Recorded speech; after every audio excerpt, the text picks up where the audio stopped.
Now uploading new users. The administrators are excited to welcome you to a new experience. Entering World Replica. World Replica is a die RPG actual play produced by BaddieBards. Enter a realm where the extraordinary becomes reality. Are you ready? Before we log in, please listen to these terms of service. Content warnings are as follows: unreality, parental abuse, death, grief, loss of autonomy, zombies, parental loss of a child, and gun usage. Please be safe. Stand by for a system announcement. This show is proudly recorded on Zencastr. When we first started recording our podcast, we had a lot of options. We needed a platform that could record and generate separate tracks and videos with a full suite of professional tools at our disposal. Zencastr does everything for us, and it'll do more for you. Go to zencastr.com/pricing and use our code BaddieBards, and you'll get 30% off your first month of any Zencastr paid plan. I want you to have the same easy experience as I do for all my podcasting and content needs. And it's time to share your story. Now logging on. Hello! Thank you all for joining us again for the finale of World Replica. I am your administrator, or virus, who knows what's going on. We'll figure it out. I am Queon. I go by Brother Queon across all of the internets, and I am joined by some pretty amazing people who have been on this journey with me this entire time, and I'm so happy that they've been here. Let's start off with Melvyn. Hi everyone, I'm Melvyn. You can find me on socials at Cosmic Melvyn. That's with Y's, no I's. Check me out and see what projects I'll be working on. Always something new popping up. So I am currently playing Seeker Jones, who is also Vestion. And I'm really excited for this finale and wrapping this part of the story up together. I'm so excited, and I love that it's, just this part of the story, but we'll tell everybody about that later. It depends on what y'all say. Aetherius, how's it going? I'm alive, I'm conscious, I'm upright, I'm present, I'm here. These are victories all around. My name is Aetherius Bordeaux. You can find me on the internet as @VampireHimbo, except for here on Twitch and on TikTok, where I'm Vampire_Himbo. You can catch me obviously here on World Replica. I also play the fabulous demigod of presentation in the international smash TTRPG hit Castleton, which I've already shot some of my parts for season 2 for, which is really, really fun. If you've never seen that, I play an in-universe morning show host, and so there are these morning show segments I get to do in character, which is really, really fun. I am still playing Jean-Pierre over on Philly by Night. I am a main cast member over at Roll D5, and I'm always forgetting something, but I feel like I have my bases covered. Just follow me on Threads and Instagram. That's the best place to find out what I'm doing. Right now the world is doing a run away from Twitter. So can they catch you on Blue Sky as well? Because that's where everybody's flocking to. I'm a Threads. Threads is where I came up. I came up in these Thread streets, and I feel an obligation to maintain and protect them. Blue Sky, maybe. We'll see. All right, perfect. Next up, speaking of Blue, hey Blue. Hi, it's me, Bluu. You can find me online as KingV_, and that's King with a Y. Yeah, I'm definitely on Blue Sky now. I shuttered my Twitter, so do not go looking for me on there anymore. That shit's gone. Or the account will stay or will remain, but it's closed, babes. She's out of business. And yeah, you can catch me here for the final time. You can catch me in more 2 Vivo Descent. We'll probably be off of our hiatus by then. I'm sorry, my cat is being a crackhead right now. You're right. She tweaking, girl, relax. And yeah, hopefully some other projects will be popping up then. I am very excited to see what other projects you may have in the works. Hopefully I get to see you at a couple of tables and we just get to play together as well too. That would be lovely. I really, really want that. Hey Mac, last but not least, how you doing? Greetings and salutations. I am Mac Epiphany. You can find me at all the places at Mac Epiphany and or Coco Mac Productions. And also, new now, but it'll be established by the time this airs, Epiphany Dice, up and running. So yeah, you can have a look out for that. We got some things going, and I'm excited about all of them. Beautiful, beautiful. I'm super excited. I would love to get some Epiphany dice in my collection of all of these dice, and I hope to use them against you one day. We'll see. I can't wait. But yes, one last shout out. I want to give a shout out to BaddieBards as a whole for letting me play this game and have these amazing people here. And again, stay black and have a dope ass time. Please log in. Does anyone want to give a recap of what happened last session? Can I do it as Vestion? Please. All right. Do it as Skeeter if you want to. That's a better idea. All right. Previously on, we last saw our heroes when Maya Sinclair believes that they may have been involved with Noah's murder. But her true goal is to collect their memories to recreate Noah, in a sense, like a digital replica of Noah. So what happened after that was she ended up trying to fight us, and Hex was able to give us teleportation, thankfully.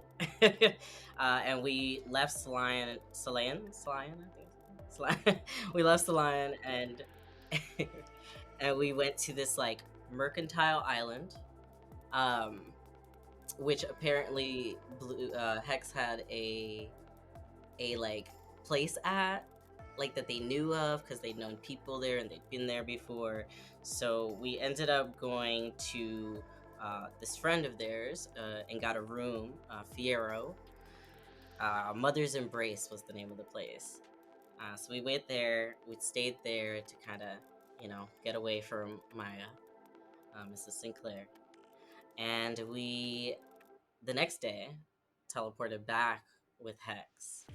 And after that, we kind of just, for 2 weeks, were grinding, getting our stuff together to be prepared for bigger battles, leveling up. And after some time, Hex kind of calls us back. Vestion was staying with Hex, so, Vestion was already there. And Echo and Wraith, I believe, were both in places nearby. So they reached out to them. We all came over together. And basically, as we were about to go to meet up at Hex's place, everybody was frozen there. And everyone was kind of like freaking out. Hex was making jokes as usual, planted like a what was that? A whoopee cushion on the ground in front of Addie, in front of Echo, as the Echo was about to go in so that we could investigate what was actually happening inside and why everyone was frozen. And when they go in, we discover Monica, who was the person who Echo had cheated on Hex with back in the day, which was the reason, well, one of the reasons they weren't even together, which Echo made sure to specify that was not the only reason, not the main reason. So as we're going in, basically Monica's like saying she works for Maya Sinclair, and that, she has her reasons for doing this, but she doesn't really disclose why. We decide to like go out so that we can all talk about it. And when Hex finds out that she's working with Amaya, Hex decides to attack. But at the moment that she was about to attack, Auntie Tamise comes outside, and they switch places right as Hex is about to shoot Monica. And instead of Monica getting shot, Auntie Tamise got shot. And after Auntie Tamise got shot, Monica like rips her like core out, and like it gets like shattered by lightning or something, and all of a sudden Auntie Tamise turns into this huge beast, like dragon-like thing. Yeah, and that's where we left off, I think. Did I miss anything? Yep, nope. No, that was really good. I think that was quite literally everything that happened. The only thing that we missed is like the interpersonal conversation and stuff, but people should have listened to that before they got here. That's fair. So very proud of that. That was amazing. Again, you get one free reroll for that. Which you might need. Who knows? But yes, where we finished last session, we were met with a friendly face, a very happy to see all of you, but especially happy to see Atticus and Alt. Do you Friendly face is crazy. Friendly yes. face is crazy work. She came and specifically came in with what she thought was the right energy. Everybody else did not agree to that. But as tensions are high and things continue to bubble to the surface of this plot continues to get more and more confusing with questions and things of needing answers, Hex is a little fed up and starts tries to shoot, but ends up shooting their dear NPC friend, Auntie Tamise. And before you now stands a monstrous, gargantuan, draconic crocodile beast who you once called Auntie Tamise. What are y'all doing? I'm gonna snap. We see a piece of fair gold manifest in Wraith's hand, and he's gonna put it in the slot in the back of his neck. And we're gonna see his dreaded bead come to life, and I'm gonna bring Kira out so Kira is ready in case we fight somebody. And I'm gonna give her the good love in too. Kira has materialized and is very it seems like her reaction to what is in front of her is completely different than what you're used to. Before, it just seems like here to help, here to like just do a job, and like be a cat. Right now, she is on 10. If she had fur, it would be standing on edge. Queon, can I go ahead and overcharge Kira for this session for the finale? Can I use an extra fair gold to overcharge Kira? Yes, you can. Hell yeah. What does overcharging Kira look like? That's a brilliant point. So I think that it's the inverse. The parts of her that light up that match Wraith's hair and the eyes and etc. The color is inverse, and so now the majority of Kira is kind of glowing in this like almost throbbing light. It looks like it's pulsating, and then we have her with the rest of the stuff is like the other color. So it's just a little bit of a darker Kira. Her eyes are have this animation effect I've never seen before, where it looks like it's either smoke or the animators put some kind of like effervescent material coming out of her eyes, and yeah. So as you overcharge Kira, Monica is still here, and she kind of chuckles and leans in. Oh, aren't you cute? I haven't seen you in a while. And she's looking directly at Kira, and Kira is looking directly at her. Wraith is gonna pull his self-assembling laser rifle that he got in the pilot. I don't think he's used it since we shot at all those people that one time. Yeah, no. And so it comes out in this little circular thing. He's going to toss it up in the air where it catches itself, almost like it's between two magnets. It's going to start spinning until it's a gun. And I'm going to stand in front of Kira. The gun isn't trained on Monica, but I am going to like stand in front of Kira. Beautiful, beautiful. Hex, what are you doing? Oh, it was something about Kira. Oh, I was gonna ask, like, does Kira require Fool's Gold to be activated? She's a think like Vegas. You gotta pay to win. Right. That makes sense. Okay, that was the question I was gonna ask earlier. I was just curious about that. I gotta use fair gold anytime I use any of my powers, which is why I'm always looking for it. So if you see it, let me know. I think Hex is frozen, honestly, and kind of looking up at this version of Auntie Tamisa has just manifested.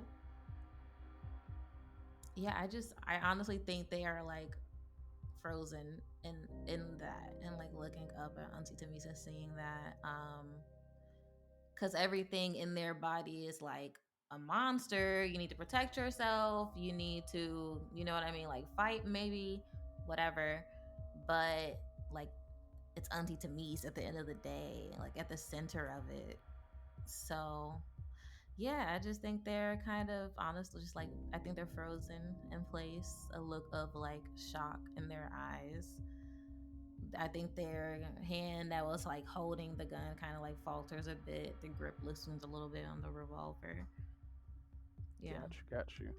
As you were standing here staring up at what used to be Auntie Tamise, and the familiarity is like setting in, her new form kind of clacks all of their talons together. And before Auntie Tamise, typical older black woman, nothing but gold rings on her fingers, right? These gold rings have grew in size with her, and she is still wearing those same rings that you are used to seeing. That is so kind. I love that. That is so cute. Yeah, and because that just continues to like to further cement, like, this is still like, to me, you know what I mean, like, yeah, they stumble a couple steps backwards to not like, because they don't know what she's about to do. They don't know like if her mind has been changed as well. So I think they could just kind of like stumble back a couple of steps. In Monica's hand, it still is like the broken core is floating in her hand, and it's just crackling with energy. And she sort of moves from behind Auntie Tamise and just like very casually like taunting you all. I thought you all had so much energy. What changed? Damn. See, like, y'all, I was like, maybe niggas could talk to her. Mac, I was me and Mac were talking like, I could talk to her. But then she's like doing shit like that. Yeah, she's doing shit like that. Hearing that makes Hex's eyes snap to her. And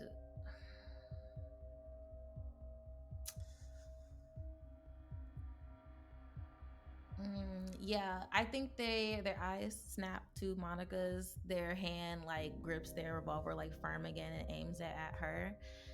And I think there is like something within them. I think it is like Hex like banging on a door, like, we can't let this shit stand, like trying to reach for that piece of code within them that they like learned is different and see if they can utilize it. Yeah, I think I want to use my little access code and see what we can make shape with that. Okay. using I hate to use access it so code? early in this Okay. session, but like, No, What? no. No, this is perfect. What effect are you trying to create with this code? so let's talk about that. Yeah, Oh, let's talk. friendly GM. Yeah. So I would like to rewrite the rules of the game where all previous admins are locked out of their accounts. And can I add an and to that? Because if I can add an and to that, Let's I see want what to this make and is. I want to make alt and hex perma admins, if possible. If possible. Ooh. Feel free to say no. I'm dreaming real big, and I get that. That's smart. But All hear I me did was out. lose the love of my life and get like attacked. This is that's smart. Okay. This is how this is going to work. You reach inside yourself, and as you're watching Auntie Tamise and like all of the memories, the first time you came into the Black Lagoon, and she welcomed you with open arms, and every moment of you building up this trust with her kind of like flashes in front of your face. Ooh. Can I add on to that, Queon? I totally agree. I think like in this moment we just kind of see like all of Hex's memories from playing this game like flash by like on some the camera like zooms into their eye and like we're going down like a funnel and we are seeing like we see Hex and we see Alt at a round table, but there is a glass dividing them and it goes from wall to wall and you know Alt side is very like mossy and greenery and like wood planks among like a forest floor. You see a violin, you see a like half put together like little robot, you see like on a coffee table Kai's books and like a glass of like old coffee. You see a Letterman jacket that Addie got them once and a picture frame of them and Addie next to it, but it's cracked and face down. And you just see all kind of like sitting at this table. And I think on this glass, it is like this image before us, like they're like what they see out of their eyes, like on this glass with like a bit of transparency because they can see through the image to the other side. And you just see Alt's face like in complete and utter shock. And on the alternate side of that, like you see Hex, you see a bar with like red brick wall, red lighting, a couple of fires everywhere. You see a workshop with like their little tricks and bombs and shit and like confetti and fucking gunpowder. And you see drinks like on the bar, like half mixed. It's a fucking mess in there. But you also see that violin just broken. And I think in this moment, all is like sitting in shock, but Hex is up from the table, like standing up, staring at this screen, like eyes fucking burning, like with anger. And Hex kind of like bangs on the glass and it starts to crack. And I think Hex like almost blames Alt for missing. I think Hex is like, we missed and now look at Auntie Tamise. And this is because you faltered because you know who she is like in real life. Because seeing somebody from in real life, like in the game, somebody different outside of this circle just kind of further cements like, oh, this is happening and I still have a life to go back to if all of this were to end. And like they've been getting used to life here and all is like, I didn't want to really shoot her because I don't want to kill her, like she's gonna die in person. I know this person like in real life. And Hex is like, look, we've been there, done that, aren't we past this? Like it's us or them or us, you have to like come on. And I think Hex like grabs a chair and like breaks this glass and grabs Alt's collar and is like, Hesitation gets you killed. We can't afford that. There's no fun in being dead and not doing what we want and not being able to be fucking free. And I don't know. You see this all this kind of like quietly nod. Like they nod and they agree because, and I think they do think if they wouldn't have faltered, they would not have felt that shot. And they just kind of step into each other. And I think like in like the real, like in what is happening like in the physical, you see Hex's blue hair turn Alt's natural hair color. Like that gingery, like it just like a wave of flame just kind of like from their temple like starts and goes back, and their hair color like changes. And as everyone sees this hair color change, you begin to like dive into code, and it feels as if like your inner core itself, your spirit, is like reaching out and trying to rewrite the world, trying to remove authorizations and create new ones. If the camera would follow into the ground, into the Earth's core, it would see you like running through and like trying to rip threads that are connected to other people. However, as you are running through these threads, there are several that you are able to remove. You get to Monica's and you are able to rip hers. But as you rip hers, please tell me what memory of Noah you lose. Of Noah? Fuck. Ooh, that sucks. It would definitely be a time of them playing in their treehouse when they were younger. It is one of Alt's very much like cherished memories. One of those last few moments where the world made sense. You were a child, I had nothing but like the sky to live up to, and we're just here with our cool ass sticks and our dope ass capes made from like our mom's old coats. And I think it's just the two of them like laying down in the treehouse after like having just run around. So they're just kind of like taking a breather, and they're both staring up at the sky and trying to like point out shapes in the clouds. They definitely don't look like a bunny. It doesn't look like Santa, but you know, and they're just having fun with that. It's a moment of like freedom, honestly. Now that I'm like thinking about it. And as that moment begins to slip away from you, in that same treehouse, before it is gone, you see little Noah shoot up and look at you and yell, "Hex, stop!" And as that happens, you are forced out from making these changes to any more admin privileges. However, what you do see now is that something in Monica begins to shift, and it's like she's been hit in the sternum and she falters just a little, and the power that she's holding on to, the orb begins to reform itself, but the light is dim with inside of it. The next thing you hear from Monica is her just yelling, "Why?"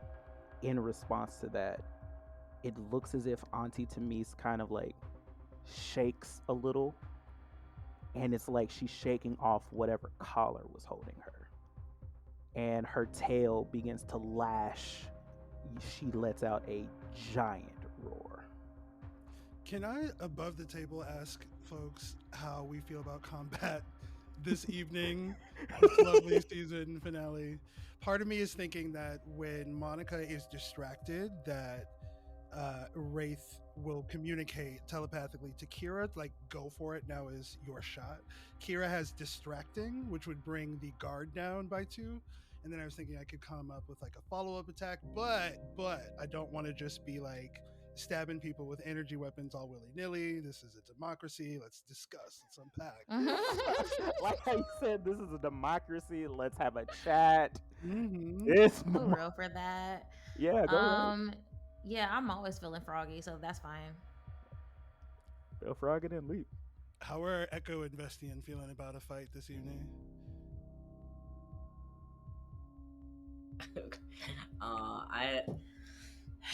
All right, so Vestion's thinking at this point, you know, I've still got this +1 god debt.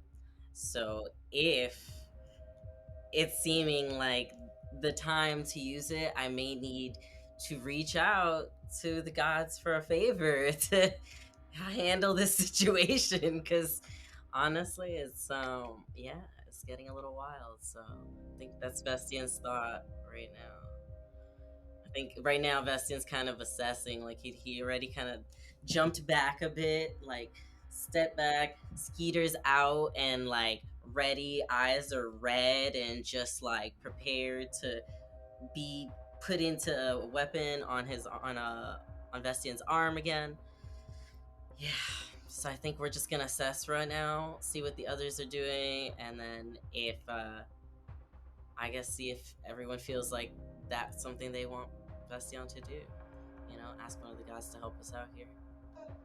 Atticus / Echo is very much pen is mightier than the sword kind of nigga. And so, you know, he's currently trying to think through solutions that don't involve us having a fight. But like, if it comes to blows, then it comes to blows. I mean, it is escalating. In Echo's defense, if he does jump in, there is a literal kaiju, so that does feel like a rise to the occasion. This would definitely be the time. I think like what we see Wraith do, we're gonna see Wraith take a look back at the others, and he's gonna make eye contact with the three of them in turn, with Hex being last. So your boy got a new upgrade, something new, something shiny. We see Wraith turn back to face the other two with a sense of determination, and he's slowly going to turn his arm so that it's facing up, and the skin parts. We see that there's like this metal alloy that kind of all comes up together, and extended out from his arm comes this big purple energy laser sword, beam, dagger, knife, weapon thing that he now has in his arm. And so what I would love to do is have both myself and Kira rush the target. I want Kira to do some like persona shit. She is distracting too. So in my mind, she's just like distracting, doing the whole like all out attack thing. And then once Kira is successful in that, I want to, and Kira's overcharged, our lord, just to throw that out there. It's been a fair goal. I want to put that out there. And yeah, I would like to follow it up, and I'm going to go for the throat slash with the energy weapon. Beautiful. And you are going after Monica, correct? Or are you going after Auntie Tamise? One more team huddle. One more team. Bring it in. Fuck Monica. I was wondering too. Is it Monica that we're going for? Yep. Yeah. Because I'm thinking above table, can Vestion use the god debt to fix Auntie Tamise? You would have to ask a certain god. You need to ask her. Yo, what I'm thinking is that like, are these memories that are being plucked from us being plucked by Amaya? Echo, while you are watching Hex, their hair begin to change, and Auntie Tamise roar, in your pocket, you feel a sharp pain. I reach in my pocket. And what you feel and what you pull out is a small, not coin or not medallion, but it's a circle. And it is a circle of a snake biting its own tail. And it is glowing a disturbing orange color. Am I getting any sort of sense of what it's doing or what it wants me to do, or What you're feeling off of it, it's feeding. It feels like it is drawing in something. from? I think I'd have to ask you to roll an intelligence pool for that. Yeah, okay. I have some intelligence. You sure do. I got 2 3s. It's taking something from somewhere, and the most you can figure out is that it's in response to whatever is happening with Hex. I don't like that. I don't like that at all. Just to recap for clarity's sake, so we are good on murking Monica, right? We're good on trying to kill Monica. Good, okay, brilliant, fantastic. Yeah. Just want to make sure we're all on the same page. Monica. Get rid of I'm gonna take my like running anime strike through the throat. Get rid of her. It's so funny. If you're distracted, okay. So Queon, let me know how this works. Uh-huh. Kira's gift is right now. She's overcharged and she has distracting. Right. Would the overcharge affect the distracting? So normally it's guard 2 that the target would lose. So she has 2 guard. So with the distracting, that puts her at 0 guard. And depending on what you roll, because she is overcharged, I will give you an advantage on this. So that's an additional die. Okay. It's been a while since I attacked in this game. Yeah, it's been I'm about like, a session. What's the? I have no short term or long term memory. So because you're using Kira, and this is with your energy weapon, correct? It'll be an intelligence pool and add your Neo die to it. Okay, that is a 6 and 2 4s, and then the final one is a 2. So it has 6 for the highest. So as you go in and you make these slashing attacks at her, it is before Monica has a chance to even respond, and she's also kind of on edge. And what you see is that Kira has gone into full I'm going for the throat mode. It is, and what like feedback Wraith is getting is that Kira hates Monica. For whatever reason, Kira can't stand Monica. Sounds like everybody has that feeling, but so as you go in for these slashes, Monica sort of stumbles back and just looks at you. I was only doing what I was told, and now this is what we have to. Fine.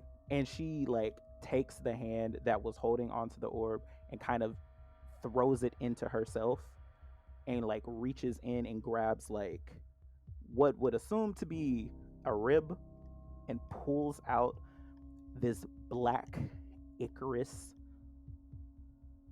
long and deceptively sharp rapier. And she just kind of flicks her arm and is just like, this is what you want? Let's go. And like she's still like bleeding from where that came out of her. I'd like to think that we get that like split screen you get in anime where you get the 2 people that are about to fight facing themselves with the like real dramatic split. And when we switch and see each of them, like they're both like squared up. Kai with the energy weapon, and then Monica with this weird black Icarus tendril sword she has. With that, Vestion, roll me a wisdom pool. 5 4 2 5. 5 4 2 5. Okay. Maybe do I need to use my reroll? No. Okay. That's fine. The difficulty on this was only of a 1, and it's only because you haven't dealt with this specific god yet. The energy and wave that is coming off of this blade feels reminiscent of Lila. just a lot darker, not as friendly. Who's this god that I'm contacting? You are not contacting this god. This Oh. god is currently working with Monica. Oh. Monica always gave me the ick. I just want to say that. Yeah, no, seriously. From the beginning, I think that like Kai would be doing these justifications, and it's like she's always sucked, right? Like she has always been terrible. This is like just the world is balancing itself out in a way. This is karma doing its thing. You're doing Yeah. fine. I think at this point, Vestion kind of like feels like as the Godbinder, he has to say something to find out what's happening. So they kind of bring their attention to this god, and they try to be as polite as possible. And they're like, "I'm not familiar with who you are, so I'd like to respectfully ask who you are, so that we may ask what you need from us." Oh, you're talking to the god? Yeah. Oh, bless. I want to bless him. ask the god Are the rest of who us they like, are. who are you talking to? Like, what Is this in your head, or are you saying this out loud? I'm saying it out loud. Okay. Yeah. All Vestion's right. curious. Like, but they're like kind of gently bowed, respectful, kind of Yeah. quiet Give me 2 about it. seconds. Just I gotta like, pull all right, something up real quick. all right. Not when the DM needs supplementary You material. just, I wasn't expecting this, but all right, let's go. I gotta pull up sheets and things. Beautiful. As you ask this,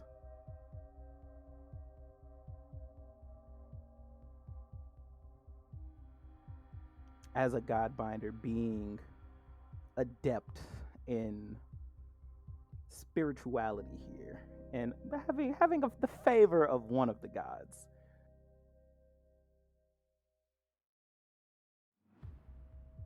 you feel like up your spine, it feels as if a snake is coiling and constricting your spine up to the nape of your neck.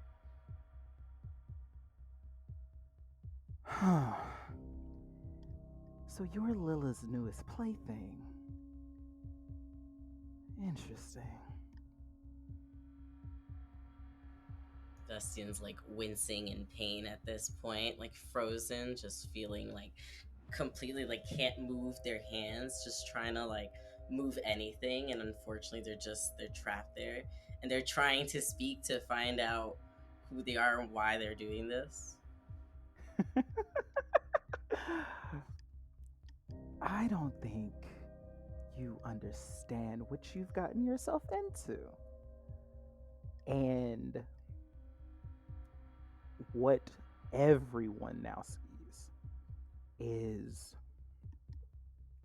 you see a tentacle look like it is wrapping up Vestion's neck, and the tentacle follows back towards Monica. And as it reaches her, there is a far bigger, far larger presence behind her. But the presence is in a very compact form at this moment. And out slithers a very beautiful woman, albino skin, beautiful features, straight white hair flowing down to the ground. I made her, so I gotta stick beside it. Very voluptuous up top. But what you see is that she does not wear clothes, and it's like her top is that of a woman, but as it reaches her legs, it is that of an octopus. And as she moves, it is very loud and heavy, and it feels as if the world and gravity itself has landed in front of you. I am Gore, Lilla's sister. I don't think we've had the pleasure to meet. I've heard wonderful things about you, Vestion. Is Vestion able to speak at this point? Oh yeah, you can talk. Oh, It just okay. hurts. Okay. Alright. So Vestion at this point, still, wincing in pain, still kind of stuck there from the pain, frozen, and they're trying to figure out what to say to Gore. They're like in shock. Why are you here? And why are you doing this to us? Oh, I'm merely helping my binder here. She asked for assistance, and it is my duty to help. At this point, Vestion wants to use that god dead to try to reach out to Lilla. We're gonna use it up on this because now Vestion got themselves into some mess, and it seems like this is the only way to get out of it. So we're gonna be teacher's pet again and ask for Lilla's help because they don't know what else to do. Basically. Not you calling mom. Oh. So the second thought forms in your head to use this god dead, and it is snatched from you. And the next thing everybody would see is a flash of blue light come down and crush the tentacle that is holding on to Vestion. And out of that light kind of like shakes off this it's a very hard way to describe this beautiful motherfucker. A blue, bald, but like very sturdy and strong god is standing in front of you. Lilla has entered the fray. I may have put my foot in my mouth. Kinda need some help here, please. I see. And she looks at Gore. Sister, I was not expecting you to come. And Lilla's like, you bother my binder and expect me not to show. Whatever they have is between them. She rushes towards her, and in the light, you see Gore kind of like disappear and like flounder a bit, and she releases the tentacles that she has like started engulfing into the ground. And Lilla has made this an even battlefield again. She has yanked her sister out of here. Vestion at this point like feels like the ease like kind of shakes off, the pain from the tentacles that was just wrapped around their spine. So Vestion's just like, oh my goodness, I really should not have said a word. I am so sorry, and I am very grateful for you coming to my rescue because that was rough. What you hear like echoing in your head is like the sound of like godly siblings fighting, but also, I warned you, when you beseech other gods, they are not always kind. You're absolutely right. And at this point, Vestion's kind of embarrassed and ashamed almost about it. Like, oof, man, this was not how I wanted to have our next meeting, unfortunately. So Vestion's just like, you're absolutely right. I should have listened. And I got a little in over my head. And I'm wondering if now is not a great time to ask for another teensy little favor. Small one, maybe. Ed, not you asking for. I imagine all of this happening in like they're on like God World Star right now. They're fighting off tentacles. Like, really, nigga? Right now? As you ask for more things, sure, but this time it's going to cost you. Lilla doesn't come by herself. The same way you have, Skeeter, she also has artillery, and she begins to unload like the full gambit on Gore. This is a feud that has been years in the making, by the way. And yeah, what are you asking for? Well, I think we've got the Monica situation down, but is there anything you can do to help us with Auntie Denise? Like she's some sort of beast thing now, and The if we could save her, dragon? that'd be great. Yeah, that used to be our friend, and now she's a dragon. But I'm wondering if there's anything you can do to bring her back.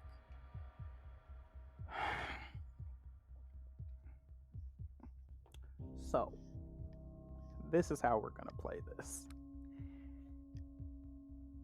You are asking a lot of me. In return, I will ask more of you. And as she says that, Skeeter starts to like glow a little. Remind me, Skeeter is just like an orb, correct? Yeah, just a little orb with like these little legs, 4 little legs in the corners.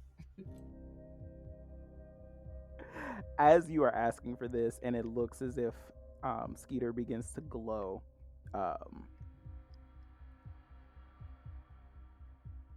if you want to bring her back, I can't make it happen. However, if you can at least land him or an attack on her with him, you should be fine. So I've got to attack Auntie Denise with Skeeter, and that's all I have to do, and she'll turn back to herself, right? The connection has been severed right now. Okay. Fair enough. What you do know about Skeeter now is that they do have like a there is like not a returning protocol that has been given to them, but a basically a panacea to heal whatever is going on. But you know that it is going to have to be used at a certain point when either Auntie Tamis is unconscious or basically almost dead. That being said, hey Mac, what's Echo doing? Y'all saw this whole godly fight in front of you. Has this information been But relayed we to didn't us? hear that conversation in Vestion's head though, where Vestion asked for Tamis things. Was that in your head, Vestion? Well, I had asked all that out loud. And But what y'all heard that in a booming voice over. Yeah, So y'all heard that. Okay, so once all that calms down,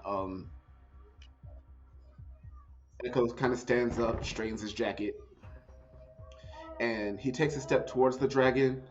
And how he has the skeletal tattoos on the back of his hand, the skull tattoo covers his face, and his eyes begin to glow a bright yellow as he speaks up and his voice reverberates as it did on that first day. Calm yourself. Give me some rolls, baby. Okay, so What did you roll on your D4 first? a 1. Okay. How many successes did you roll? Anything above a 4? A 4 and above. Okay, then I have 2 successes. Okay. So what you can do, you can use those successes to augment this up to a 3 if you want, or you can just keep it at a 2. I will make it a 3.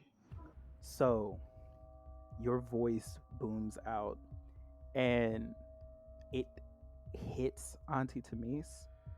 You see her fighting against what is like you're saying and what her nature is telling her to do right now. She kind of like her head moves down in front of your face. What's your defense? A 3? Okay. I just gotta roll like 8 dice. Don't worry about it. What you got 8 dice for, buddy? Don't worry about it. That's Don't crazy. worry about it. I am worried. Yeah, Very, shouldn't- very, very. Very. don't In fact. be worried. That's why I was saying, I was like, I don't think I have enough dice for today. Oh my gosh. You know, I can make it a 4. I had 2 successes. So, what happens is, as you have told Auntie Tamis, calm down. We got company, and you acting up. She comes closer to you and opens her mouth. There is a roiling green flame that is building and is expended right at you.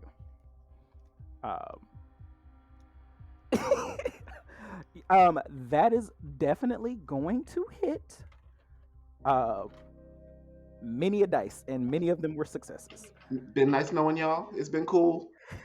You know what I'm saying? Maybe I'll catch y'all next campaign. How far away is Echo from where Kai is at? You're at her neck, and where he is at her face now. But that's a long. It's a long little neck. You're basically like where her chest is at. I was gonna try to take the shot for Echo. Take the shot. Yeah, if the green fire is getting fired at Echo, we learned in the last episode that Kai has that regenerative force field. Mm-hmm. And so he might, if I can make it in time, I'm gonna try to take the shot. Roll me a dexterity pool, difficulty of 1. That is 2 4s and a 3. So with that difficulty of 1, it is left with 1 4, but that is still a success. So explain to me how you make it over there in the nick of time. I think that like Kai had been. Not Kai X Machina. I should be able to survive this. We'll see. It depends on how much damage it is, but I think that Kai, like it was squaring up with like Monica and getting ready to fight. After hearing all the stuff happen with Vestion, has cast a look back, and he sees the kind of glowing green energy that is about to become the flame. And what I would love to do is to have this is about to get anime as fuck, y'all. I would love to have Kira jump up in the air, do one of those like mid-air anime hangs. Then I would love to have Kai ricochet off. I want him to ricochet off and then jump off of Kira. And he's going to like try to use that to launch himself in front of the green fire. 2 things happen when you do that.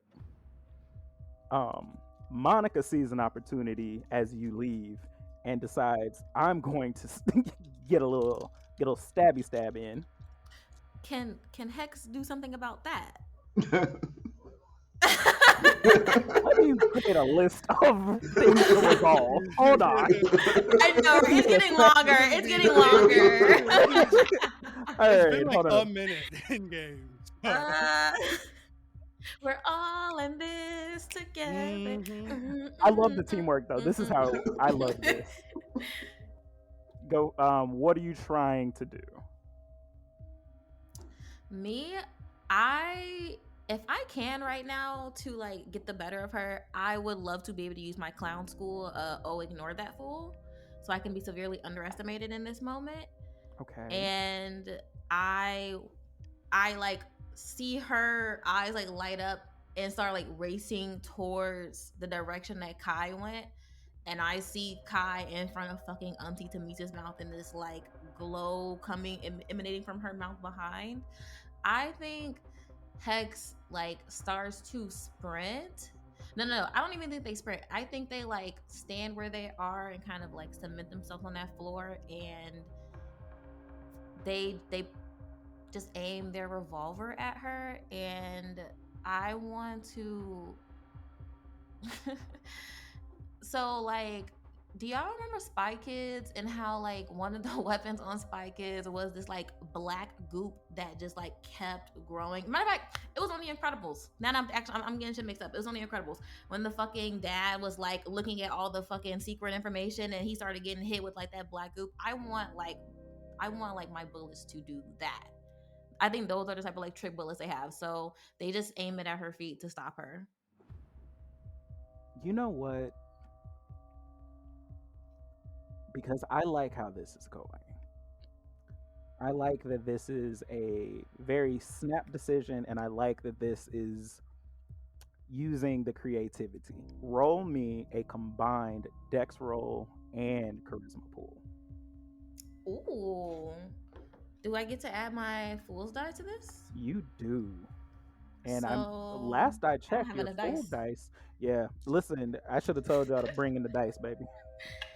Yeah, my full dice has hella circles on it right now. Right. It has 4 circles. So, okay, I'm gonna roll my dex pool first. All of this because Oh my somebody god, yeah, it's a said, lot of fucking relax. dice. Yeah, it is. Imagine rolling 8 of them. You never know when relax when she's pissed off. My class die got a 6. Oh, that's 2 6s for my dex, a 1 and a 2, and my charisma pool. That's a 5, a 4, and a 1. As all of this is happening in bullet time, okay? The fire breath on Echo, Wraith running to guard, and Hex attacking and helping out Wraith with Monica. We'll work backwards. So as the fire comes out, you see Wraith move very quickly, and it's like a snap decision. They move into place in guard in front of you. You still will be taking 2 points of damage. So about that. Couple things. Uh-huh. So first, I have a max guard of 6. Would this just cut into the max guard? This would bypass that. Oh, so it goes, okay. So she rolled very well. What about the force field that I have? It goes past that too? Mm-hmm. It's because of the pool that she rolled 3 6s, which gives her a triple special of piercing. Can I overcharge my shield then? I still got 4 fair gold left. What does overcharging your shield give you then? So when you overcharge an ability in the Neo class, to overcharge an activated gift, describe your desired effect. The GM sets a cost in gold to achieve this effect. Spin the gold and roll your d10. If the result is odd, it works perfectly, and if it's even, it mostly works, but something goes amiss. 1 gold is enough to temporarily remove a gift's limitations, extend its capacities, or get an upgrade temporarily. 2 gold is enough to improve the gift in several ways. 3 or more gold will let you perform truly spectacular feats. So I'd like to spend 1 gold. Is this worth 1 gold? There's like dragon shooting fire at you at a fucking point. Well, I don't want to die. I got exactly. Yes, Can I use 1 step ahead? We are giving our GM the craziest time. Because hear me out. Please explain 1 step ahead. So 1 step ahead basically says like I get to have planned something out in advance and like put it into motion like in mid-combat. Uh-huh. And so the thing that I planned out in advance is, remember that coin that I grabbed in session 2 when he was collecting all the coins? I want to toss him that coin for him to use as well. That is fire. Okay, so with I 2, jumps in front of you, fucking slide it in there. Yeah,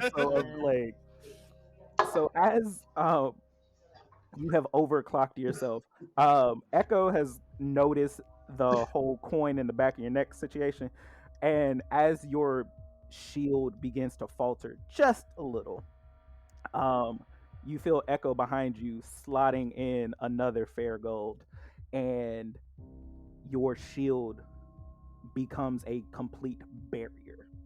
I love cool shit. So for that, I can't not reward it. That's fucking dope. That is really dope. Mm-hmm. With That was all of good. that and the resources spent and the teamwork, I'll say that overcomes her piercing.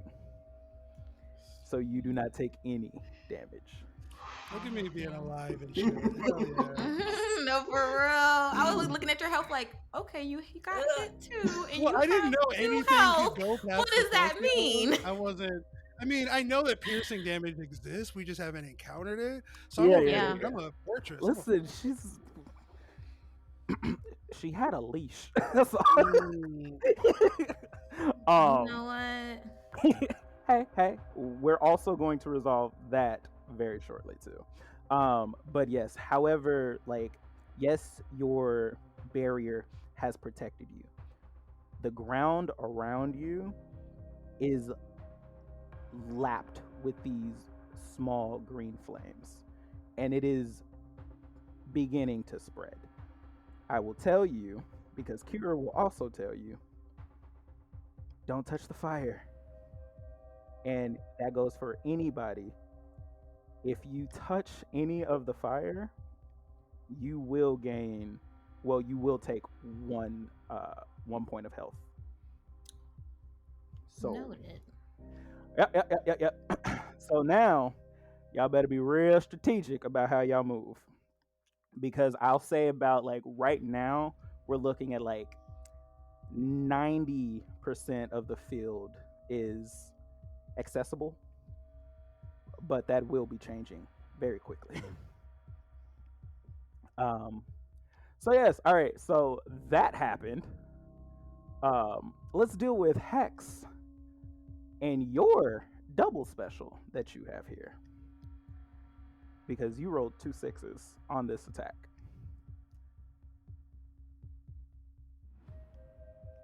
You take these shots to simply stop Monica in her tracks. And they do just that. They stop her from moving, and they start to, it's very Mineta from from My Hero. And it's like these little balls that are on her feet, and they keep her like stable and unable to move. But my question for you, Hex, tell me how this goes wrong and how you kill Monica.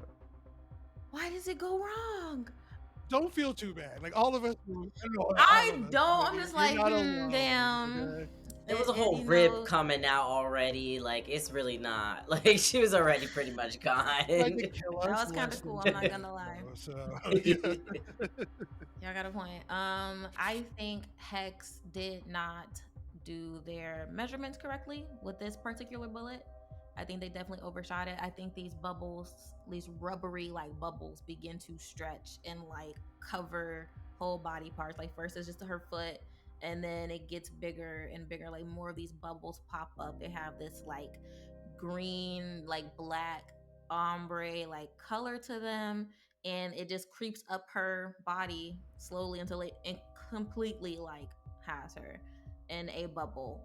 And then I think it would pop and confetti would burst from the bubble, and like she would not be there anymore.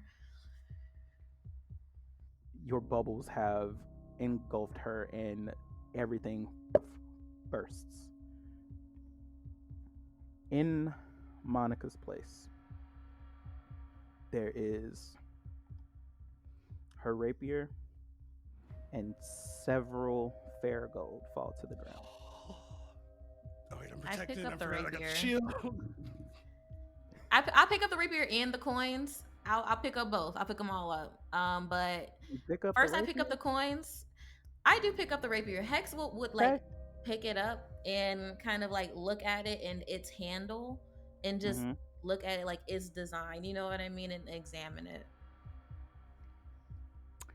Roll me a charisma pool real quick. This is as you have picked it up. I got a 4. I got 2 4s and a 1. That one is gonna eat you.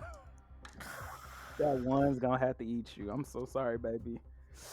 Oh my god. So as you go to reach for this, it's just like y'all just like touching things. And yes, like Ooh, shiny. huh? Ooh, shiny. I don't know. I have to harm my players at this point. So as you go to grab it, and I think Vestion might be the only one to be able to see this. As you grab a hold of this rapier, this black steel Icarus rapier, the ichor hardens, and what it looks like is that it begins to spike into your flesh. And what you hear in your head, oh, she's dead.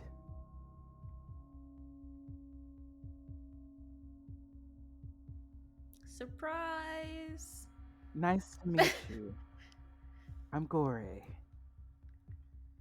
Hex, you mind letting they like waving their hand, holding it open like this, but the rapier is stuck to their hand. They're like, you mind getting out of my hand? That would be great. Oh. No. here's the thing. You killed my binder and picked up my gift to them. It feels like you're petitioning me.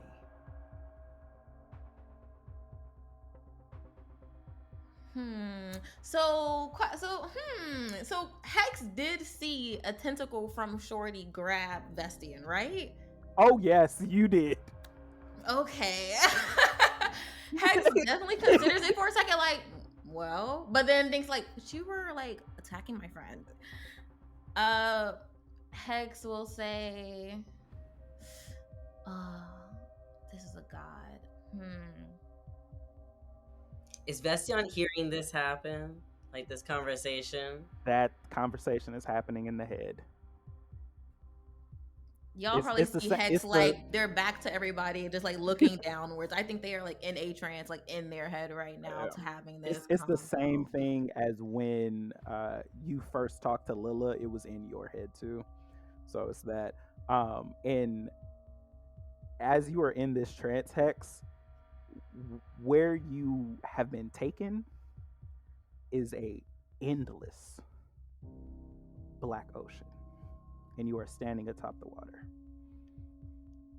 And if you were to look down, you would see tentacles right under. Freaky. Hex like looks down like, freaky. This is kind of cool. And like look around like, all right, because they are decked out like in all red. They're like, this is matching my get up. I don't know. This is kind of cute. It looks good on me. I think they put a hand on their hip and they're like, I'm not entirely against it, but I mean, it seems you got beef with my friend, and you were also the patron of a woman I fucking hate. So we don't exactly know each other that well. I'm totally open to getting to know you. Great. And as you say that, you say, Hex like I'm that was open fun. to getting to know you. Oh, great. Perfect. You were taken out of this expanse and you are back in your body, still holding on to the rapier where the rapier is holding on to you. And a lot like Venom, the rapier becomes liquid, and that liquid enters into your hand and into your veins.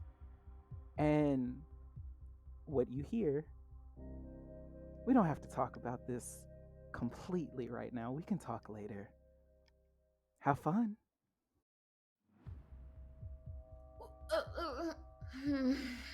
Fuck. I was like, fuck. I went from one bullshit to another. But they put the rapier in their side though, and kind of the look at rapier their is hand. gone. Oh, it's gone. Okay, got The you. rapier is gone.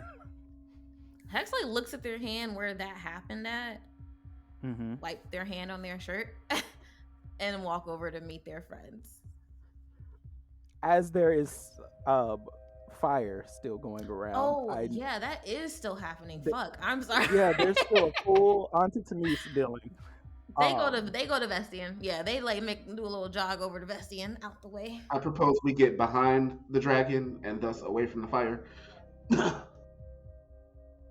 So yeah, Vestion, what are you doing as they come together? Right. So at this point, like, Hex has come up, jogged up next to Vestion, and Vestion's like, "All right, maybe I can deal with these flames at the same time as the situation. I think Skeeter, we can kind of kill two birds with one stone right now." So Vestion kind of like calls out Skeeter, "All right, so we have to do an attack, but I'm thinking that maybe what we can do is Skeeter kind of like all of a sudden like." Vestion kind of looks over at Skeeter, like locks eyes with him, and like you just see like a little nod in Skeeter's eyes, like, you know, Skeeter knows what to do. And then Skeeter starts floating up into the air in like that blue light that was on it before, and kind of just completely balls up and starts like spinning really fast. And that's fast spinning basically goes over wherever all the fire is and tries to like take all the fire out. But that at the same time, after getting all the fire out, wanting to kind of shoot an attack to like the whole body, just shoot its whole body at Auntie Tamise. Auntie Tamise take that attack, so that way it's reaching that blue light to try to hit her. I like this. I like this a lot. So roll me your wisdom pool. Add advantage, so you'll add an extra die, and make sure you add your Godbinder die as well. And tell me specifically what you got on your Godbinder die. Okay, got it. Okay, I got 2 6s, 2 1 and a 2. Okay. And then for my Godbinder, I got 12. So we love to see it, right? Yeah. Oh, yeah. So Skeeter begins to spin so fast and goes and sweeps up all of this fire and like comes back in front of you with it. Remind me, do you have a wand or do you have a hammer?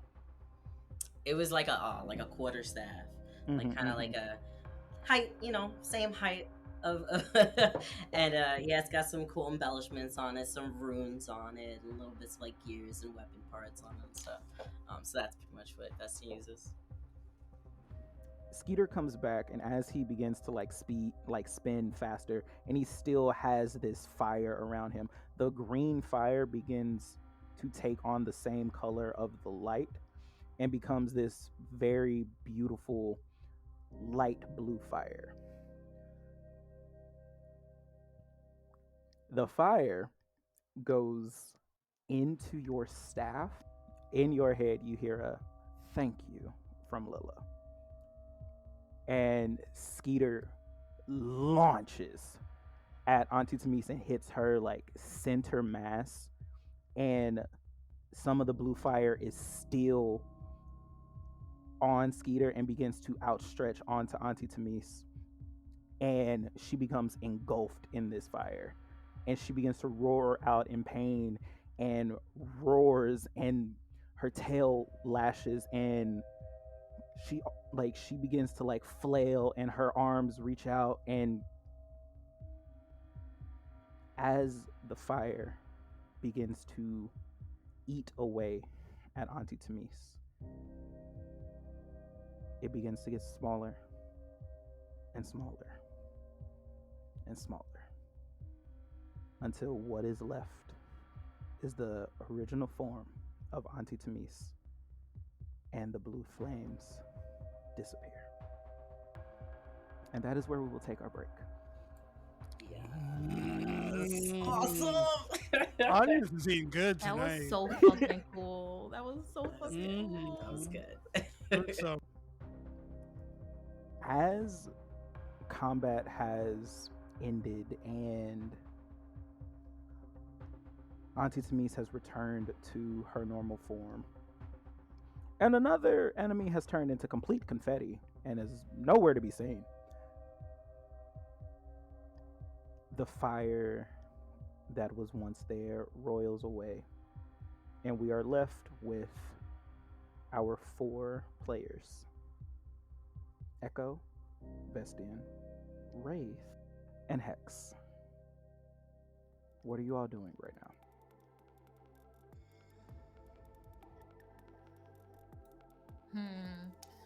Probably like looking at Auntie Tamise and then looking at Vestion, looking at Tamise and looking at Vestion, and then like enveloping Vestion in a fucking huge hug. With your permission, Melvyn, is it okay absolutely. if Hex? Oh yeah. Thank you.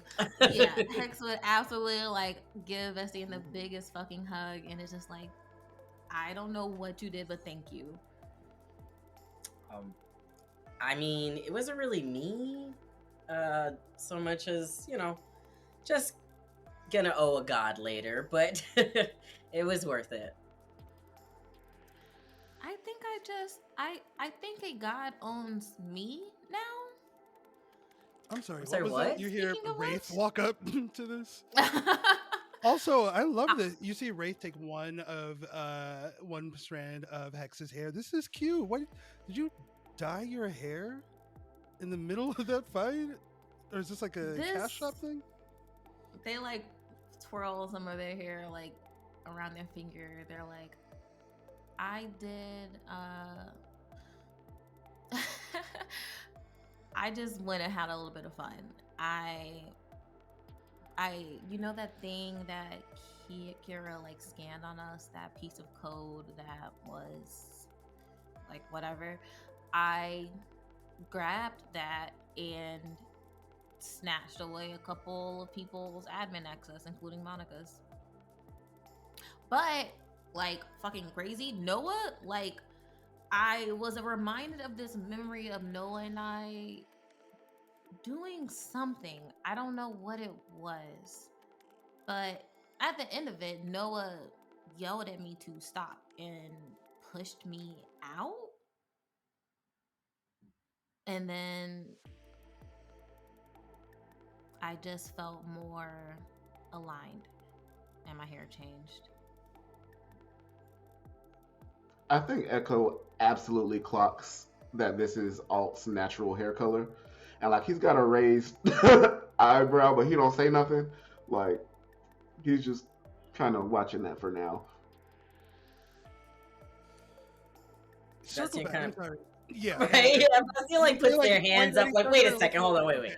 We have to circle back. Time out. Wraith and Vestion are kind of looking at each other like, hold on, wait. We gotta take a step back. So you did what with you? It started at the beginning. You belong to who? So when I picked up Monica's rapier, her weapon or whatever, it was pretty fucking cool. I wanted to keep it, loot, whatever. Also, and I have a couple of coins for you. And Oh, shit. Hex will give out 5. There were 7 coins, right? They'll give Wraith 5 of the coins, and they're like, they hold up the other 2. They're like, I saw what Echo did, so I'm gonna keep just 2 for myself just in case. Yeah. So I picked up the rapier and it got stuck in my hand with a bunch of fucking spikes. It really hurt. And suddenly I was at this like black water. There was nothing but black water. There were like Cthulhu ass tentacles under me. This lady is like hot octopus murder lady. I don't know. She's like really pale. She says she's mad because I killed her binder. And I was like, well, skill issue. And after that, no. After that, I tried to, I realized she was a god, so I was trying to be polite, and I was like, we can get to know each other. And she was like, oh, there we go. So I think she took that as my yes. Vestion And cuts in then- the conversation. You said what to this god? The evil god who just had this whole tentacle wrapped up into my spine? It clicks Listen, for Wraith. that's why I was the telling body her horror. I didn't want to fuck with her, but like I did. Also, she's a god. I'm in her fucking domain. I didn't want to just outright say no and die. So I was just trying to be polite. I should have worded my words differently. So, Vestion, how bad is this? Can we get X out of this contract? Are there any like backdoor clauses, small print? Well, gods are really tricky.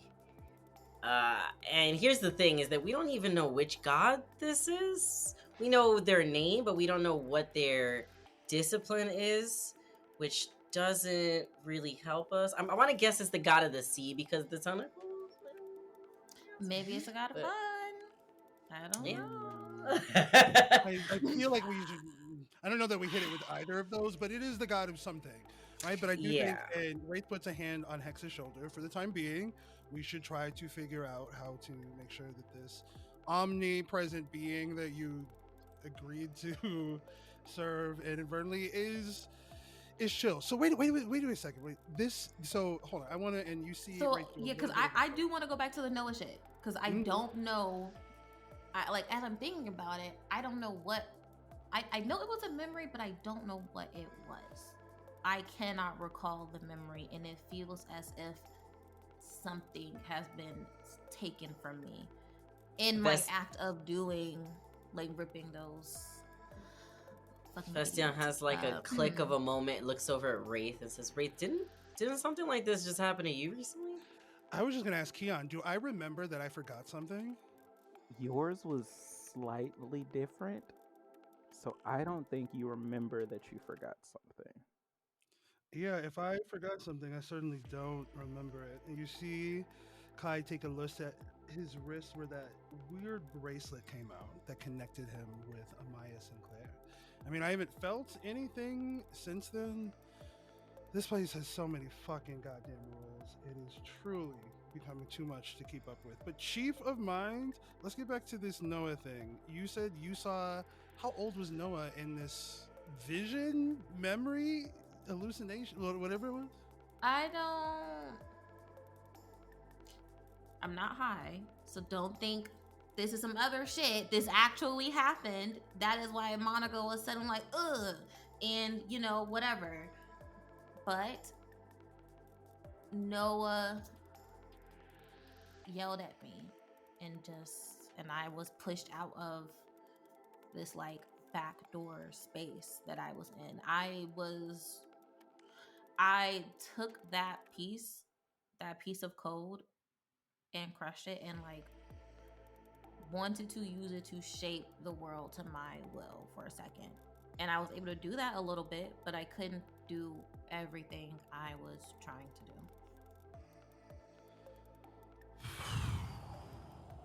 Okay. While you all are having this conversation, off to the side, Auntie Tamise struggles and to bring herself to her feet. Hex runs over to help. Like if they hear it, they shuffle. Oh, thank you. Of course. How are you feeling? What? Why am I out here? What happened? A lot. But I think you should go inside and get some rest though. And I can fill you in on everything later. I gotta go. I gotta handle some shit. And as you tell her to go inside, she starts walking towards the Black Lagoon and like looks back at you and then notices all of the rubble and everybody who is like in the streets trying to like put things back together. And because for the most part, while monstrous Tamise was out and about, they were running for their lives. But now they have come out and like people in the storefronts are kind of like coming towards you all.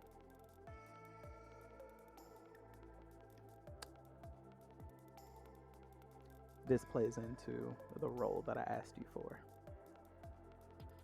Nothing crazy. It just you just rolled for which natural disaster you guys get hit with. Oh, that's no big deal at all. Right. As everyone is out into the streets, the world begins to shake. The rubble begins to move and the buildings begin to sway. Just as fast as it came, it begins to subside. But what Kira says, I sense the world shook. Wraith kneels down to make eye level with Kira. What do you mean the world? You gotta say more, Kira. The earthquake that we just experienced, it feels as if something in the world is moving. Wraith looks up to Hex. You said that you went into some kind of black void. Can you describe it to Kira to see if she knows what you're talking about? Hex would repeat like what they fully like saw during that time. Are we talking about the gods' domain?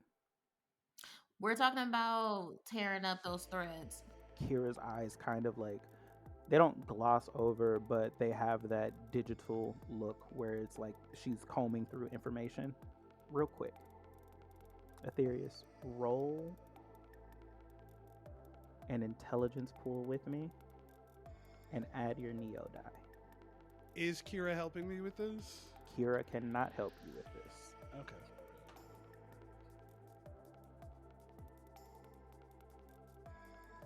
Okay, so I got a 2, 3, 4, and a 6, and that is without the extra die. That's without the Neo? Mm-hmm. Okay. Let me know what number you get on your Neo die. 7. Okay. Your bead glows, and you can kind of see in like Kira's circuitry and her hardwiring, and it looks as if there is a blockage that is stopping her from accessing this information. What part of her body is it on? Like in the haunches, so like right behind where her neck stops. Kira, I need you to do me a favor. Can you run a series of self-analytical tests on yourself to see if there's been changes into your hardware or code since the last time that we spoke and picking up something anomalous? She begins to run those analyses. No anomalies detected. I'm trying to think, Aetherius is trying to think about how to show Kira this, because I think we talked about like screenshots and stuff and how that would be really like difficult. Okay, so Kira, I'm able to see a little bit through your own UI, and when I am looking at you right now, and then he glides his middle finger down the back of her spine. Can he feel this? Is there any like physical presence to it? There's no physical, but what I will say is when you get to the part where it is, you feel a small shock, just like a little static. Can I want to try to hack this out of Kira. I want to try to take whatever this blockage is out. Okay. You go ahead and give that a shot. I will let you know now. It's going to be a pretty high difficulty. Okay. What's the difficulty? Hold on, let me make sure this is even possible for you right now. It's intelligence. It's a difficulty of 3, but so you would have, but you're also hacking, so that would include your Neo die. So you have to roll very well. I want to try to purge this from the system, and then if not, I want to try to pull a log or something that I could show Kira, some information that I could then share with her so she can make her own analysis. But let's roll. Yeah, run it. You got it. 4. Okay. 6. Okay. Okay. Hold on. Let's go. 5. Okay. Hold on. Okay. All right. Okay. Hold on. 4. That's without. Hold on. Let me roll. Yeah, this that's without the D10. Neo. That's. That's Is that a 10? Let's go. Love it. Yes, the dice want to tell a fucking story. The bracelet that you had before rematerializes on your arm. And you bring it back close to that same spot. And it's like your body is moving on autopilot. And as it gets to where that spot is, and you're still looking at Kira's code, and you see this warble of data that is just in a very tight ball.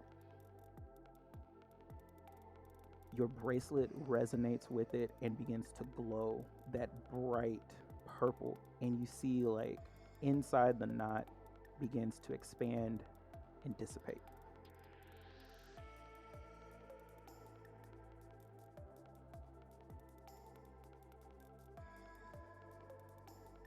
Echo, you feel that same sharp pain wherever you have that amulet at.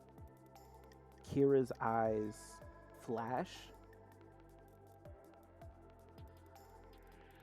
in like a very monotone and like a warbled voice. Ouroboros. As she says that, you feel another earthquake. Oh! And I would like to ask my 4 beautiful players. I need you all to roll me a D100 and let me know your... Ouroboros, the fucking final boss? Something is going to happen.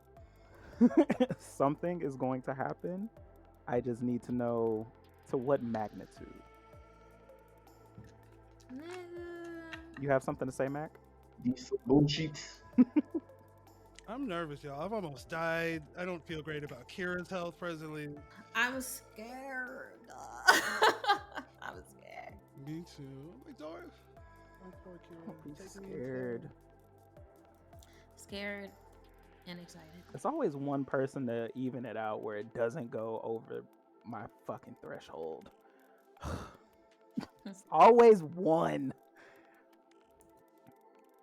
So as this earthquake is happening and everyone seems to be grabbing onto something to stabilize themselves, as from what you're seeing, the world itself is writhing. And above you, sort of wistfully gliding down. Interesting. I knew you hated her, Altair, but I didn't think you had it in you. Amaya has arrived. Well, you know, being online is bad for your brain or whatever. It's a bad influence, whatever the fuck they say. Why are you here? What is going on? Hex will actually take this moment to cast Flight on themselves. Did you take it? Did you take my memory? Excuse me? Have you taken any of my memories? She falters for a bit. Trust me, if I were to have taken any of your memories, we would not be having this conversation now. Hex was surprised by that information. You know, Miss Sinclair, I think I read you wrong. I think about the woman who knew my mother growing up. My mother, the woman who helped you cope with your grief of Noah. And you are repaying her and the rest of our mothers by putting them all in the identical situation that you were so desperate to get out of, you're willing to kill to do it. So I think that I thought you had integrity at some point, but it is becoming increasingly clear that I don't think you don't even believe that we killed Noah. This is about getting what is inside each of us. And if you need to keep lying to yourself, that's fine. But if you haven't noticed, it's kind of the apocalypse, he says, gesturing to all the kaiju damage and the earthquakes and the people panicking. So if you have something useful or insightful or helpful to add, that's fantastic. But if not, I'm going to have to agree with Hex. What are you here for? You came to what? be cryptic, threaten us, and then disappear for a new few days, we're a little bored, Miss Sinclair.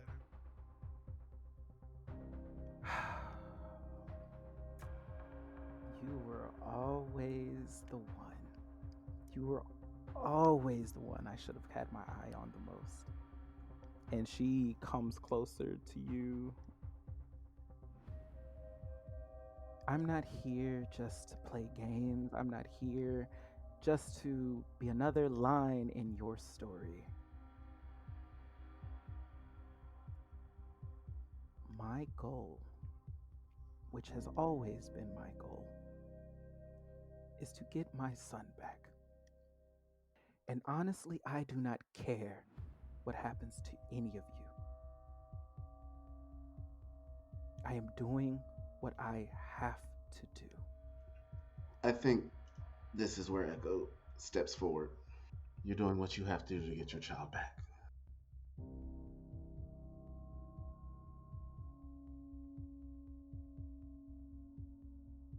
You step closer to her. No, just, well, like one step. With that step, that pain gets stronger. What I remember is you raising me next to that child. You took me to get Altair's corsage, not once but twice, for prom. How do you think your child would feel knowing what you did to his closest friends? Before I say this next line, Echo, roll me a charisma pool. All right, I can do that. Ooh, 6665. Damn! As she is talking to you, you have become more attuned with this voice, and you understand it. You look at her, and in her eye, it looks like there is a glowing orange snake eating its tail in her pupil. You said it's orange? Mm-hmm. I pull out my amulet thing. And is it the same color? Exact same color. What is this? Why do you have that? You haven't given us any straight answers. Let's start now and then maybe we can exchange. And I'm going to put it back in my pocket. I'm not sure what sick game you were playing at, and she's not talking to any of you. She kind of blinks, and she's looking at you, Echo. And her face softens, her features, and she lets a single tear fall from her cheek. As she isn't looking at Echo, she's looking at Addie. I'm sorry. I really am. I don't want to do this. I loved you like you were mine. She is gripped, and the pain that you feel from that amulet subsides, and it feels like the weight that was over you all in this, the tension in this moment was alleviated. But out from behind Amaya, what you all hear is just saying, "Mom, I think it's time for you to go." There, next to her, is a young version of Noah with the same sickly orange color of glow around him. And before she can even say anything, she is snapped away into pixels.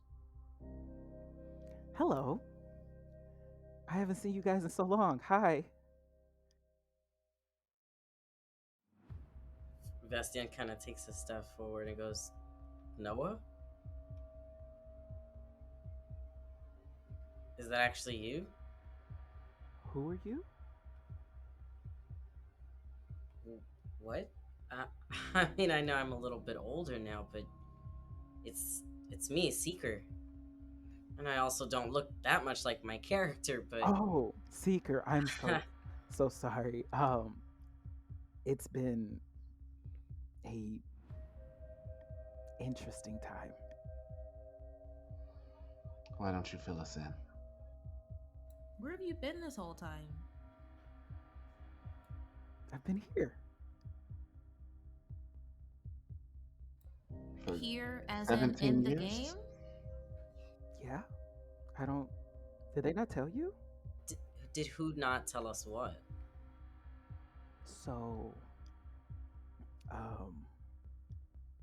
and Noah like sits down like crisscross applesauce and just like looks up at you all and just like, I didn't go missing. I was sick. They knew that something was going to happen, and the only way that they wanted to hold on to a piece of me was this. Hex, like when Noah sits crisscross applesauce, Hex drops and sits with Noah while he like tells his story. And I think Hex like just has tears like involuntary like flowing down their fucking face. Cause they never knew that Noah was sick. That's Did any of us I know think that they he was would sick? say I don't that. think so. I didn't want you guys to know. So I just thought that after this, they would say something. They just let us think that you were missing, that you were dead for so long. And this isn't right. Noah, why are we here?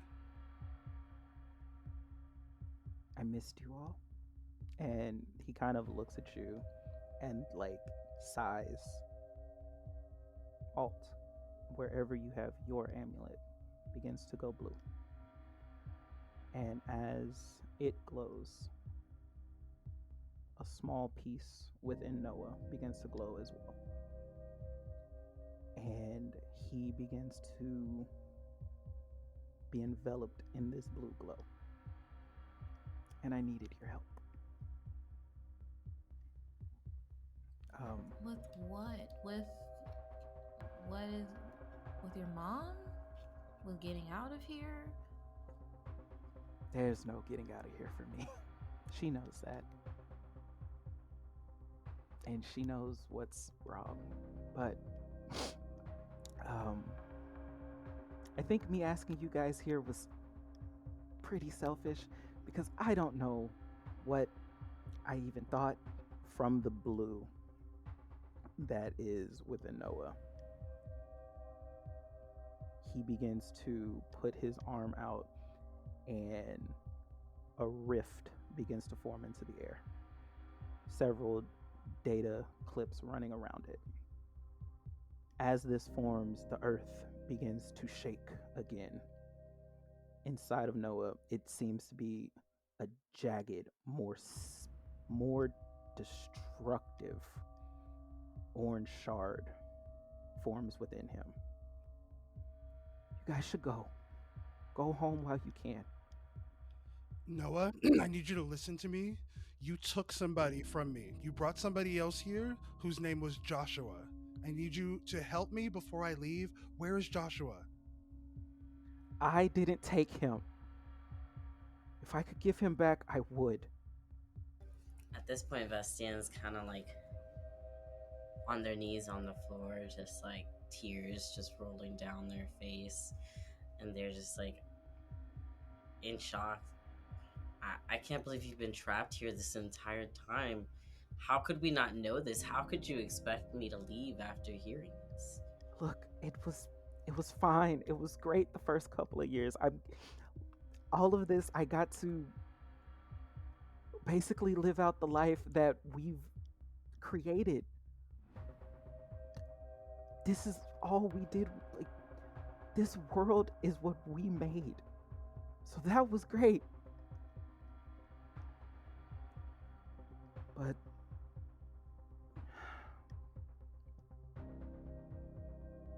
something shifted.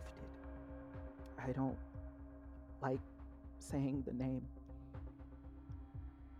but a part of me isn't me anymore. Hex will fish out the blue amulet that they have and kind of like grip it in their palm and like kind of offer it. Not offer, but like show it to Noah. Like, are you talking about the stake? I don't know how or what happened. A piece of it lives in me now. And I originally asked you guys here for some type of help. But I don't think that that's something we can make happen. Vestion at this point stands up. You brought us here asking for our help. I know you want us to leave, but I cannot do that. And before any response can be taken, Vestion wants to use their access code to try to figure out a way that they can stay there and be maxed out with their admin so they can try to figure out what happened to Noah and possibly Let's fucking go. see what they can do to help them. Let's fucking go. Yes. So glad you did this now. This makes my heart flutter. So your goal is to find a way to stay here and not be booted out, right? And also find a way to figure out what happened to Noah, correct? I mean, above table, if you happen to, in the course of this, learn anything about Joshua and you just want to pass that a little more, just if it comes up, if organically it comes up. I'm looking for my man. Where is my man? Like, I came here on a mission. I get it. As you begin to look deeper into the code and deeper into what happened to Noah, your vision is taken outside of your body and you are flying high above the world. And as you are going through clouds, going through air, space, over cities, over water, you're taken to a tower. And outside of this tower, you see a very similar face that you've grown up with. You see Noah, and he seems happy and he seems to be playing. The shadows around him begin to trickle, begin to move, and in the corner, they converge into a form and mirrors Noah's body. And he goes to him and says, "You don't have to be alone anymore. I'll be here with you. I promise."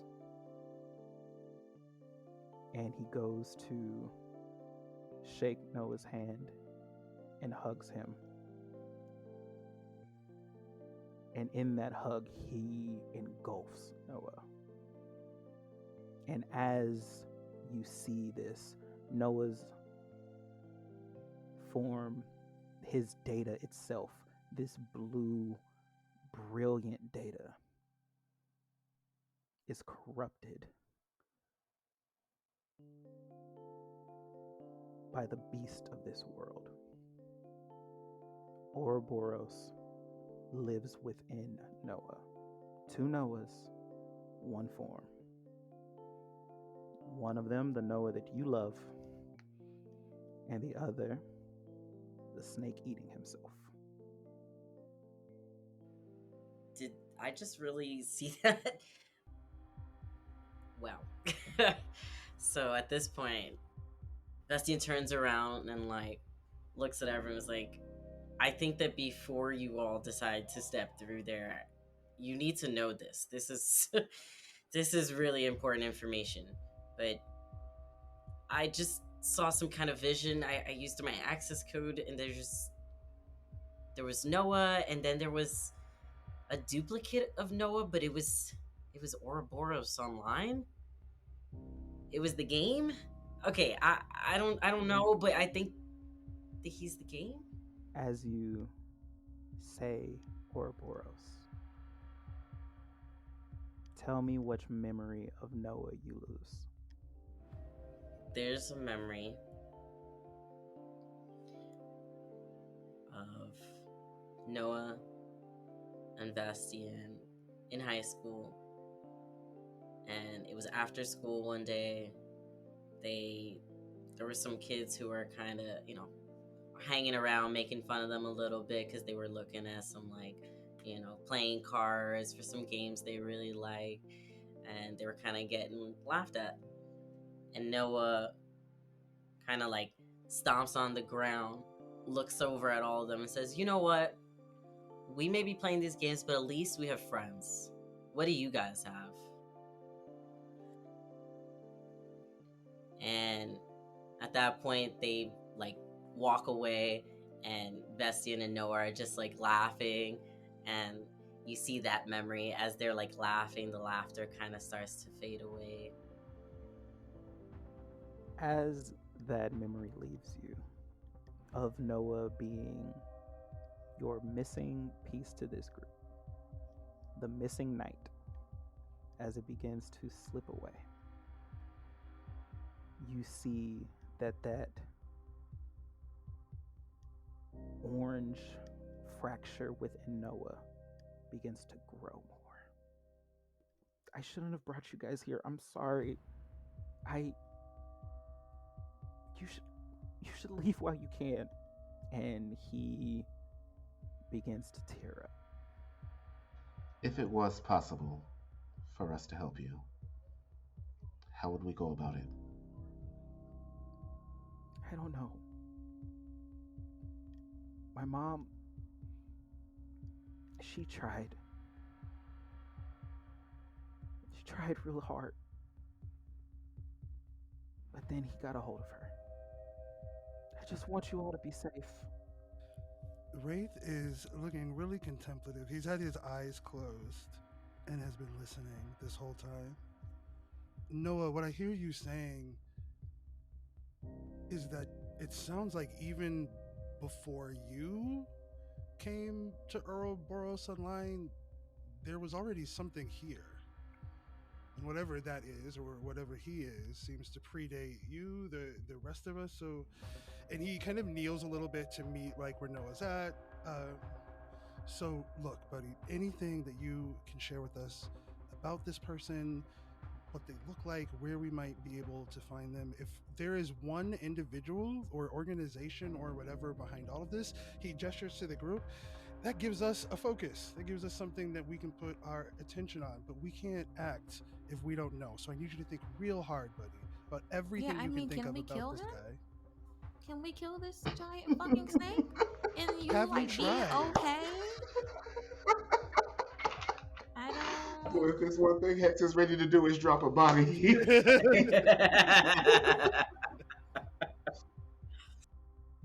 You have been told these things from Vestion and from Noah about what life has been like for him for these past several years. I have a very fucked up question to ask you, Of course you Hex. do. Oh fuck. Wasn't expecting me. Okay. How do you feel knowing that you have been playing this game for so long and that your best friend was here as well? Ooh, that's a great fucking question. I think Hex is definitely reeling from all of the information. Like little loading circle symbols in their pupils right now. And they're running through their mind every single quest like they've done. Like very much an Easter egg hunter, very much like a completionist in nature. Used to fucking work for the company briefly. And they are wondering, like, how did I miss it? you now think back to the same island town that you were recently at, and everything about it hits you like a bus. It is 100% the same town that you and Noah created when you were at the beach one day. And with that, we are going to, as you are asking Noah what can they do? What can you do to help him? And you see he's in pain, and as he winces, the world shakes more. Fuck it. I'm gonna do the thing. I'm gonna use my access code. God damn it. It seems to be killing Noah. Like, I was thinking about the access codes, and I was thinking about how after Vestion used, fucking, god damn it, I'm like all mixed up because my mind is racing. Fucking Noah like winced in pain. Like it seemed like Noah's pain grew more with that. And I'm thinking back to like when I used mine, the amulet in your pocket, Echo, was like in pain and glowing and shit. And I think these are tied to Noah. And I'm wondering if us using these access codes like is hurting him. Echo doesn't have the greatest sense of how the coding of this world works, as some of the others might. So, like, where others are taking bits of code and manipulating them, he creates like this coding pin, and he is writing in what he needs into the code. That's an option. What are you adding to the code? It's a tool to allow him to read and decipher the corruption that's inside of both Noah and Amaya. Are there any help actions I could take? I don't need no help action. As you are digging into finding where this needs to be placed specifically to give you what you want, you're writing into the code that, to clarify, what is it you are wanting? I want to be able to see basically the duality of Noah and what it is that's corrupting him and where its source is. In your hand, something begins to materialize. Your hands themselves begin to form into bone. And as you have created this code and as it is being written in front of you, there is a hat in your hand. A top hat of sorts, black in color, rimmed with white and feathers. And around the rim, there is a skeleton of a snake eating its tail. And as you begin to place this hat on your head, your consciousness goes down into the ground and into the world's core. And you don't see a molten rock or anything. You see a ball of code, a orange, sickly, fractured code. The same fracture that has developed within Noah. And it is the same fracture that Amaya draws her power. But it is also where you draw yours. And as you are taken from this core and back into your body, you see Noah, and something in them begins to coalesce. Tell me, what memory of Noah do you lose? It's a summer night. We're about 12 or 13, and we're sitting on the roof of his house, which his mother absolutely hated. She hated when we did it. She told us not to do it. We did it anyway. And he's like, why don't you just tell them? Like, I'm telling you, trust me. Just tell them. Tell them what? No. And Atticus is like, I mean, what if they say no? Like, what if they don't like me too? And this is the night that Noah convinced Atticus to ask Altair out. This motherfucker. Oh, you suck. I guess that's payback. That's what I get. That's exactly what I get. I earned that heartbreak, okay?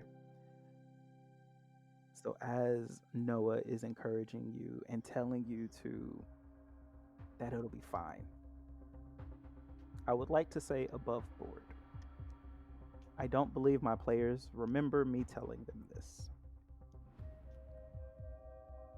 I did tell them that they would have access to these amazing codes that can make almost anything happen in this world. I did also tell them that there would be consequences to using these codes. What I did not say is that there is a consequence for using all of them. As you all have used these codes, and that memory is taken from Echo,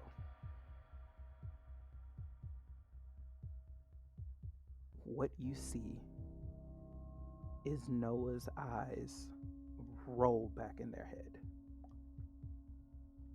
The space that they have opened for you begins to get smaller. And that fracture that is within them overtakes their entire form. And when their eyes come back to normal, and he opens them, within each iris, there is a snake eating its tail, glowing in his eye. No. No. You should have listened.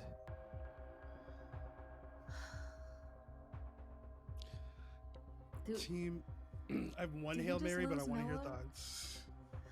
like, can I roll a I'm check thinking about- for X to understand in this moment, like, what this means? Does this mean that they just lost Noah to Ouroboros, period? The amulet in your pocket Holding and it the now. amulet that was in Echoes. Mm-hmm. Noah standing in front of you, there is a dull ache in the coin. And Hex, within your coin, there is still a slight warmth. You should have listened. He was trying to save you all. I have an idea, but it is for real, like a last minute Hail Mary, Lay like it on us. Gambit. I could try to data drain Noah. I could use the bracelet on him to see what happens and if we can take the Ouroboros stuff. Ooh. Okay, so like if we're gonna do some shit, we can do some shit because I have Fool's Prep, which I have not used this session, where I can just get a thing that I need in a moment, and if I add like a cross to my die. So I feel like in this moment, Hex and Wraith like look at each other. The bracelet starts up. The brain cells immediately start fucking whirring. And what should I create? I mean, what would help you be able to factory reset Noah? Like, Okay, before I data drain Noah, I just want to review really quickly what happened when I data drained Amaya, right? Because we did still see her thereafter, but it did get rid of her temporarily, so this may be a way to just get them to exit, but there's also no way to guarantee that just because that happened to her, that is what's going to happen if I data drain Noah. I don't know. We could do nothing, but I feel like this is... Even if we just get him to go away temporarily or just send him to another place. Above table, really quickly, is anybody leaving? Is anybody logging out this season finale? There's like a shrinking window, it appears. I know that Wraith is not.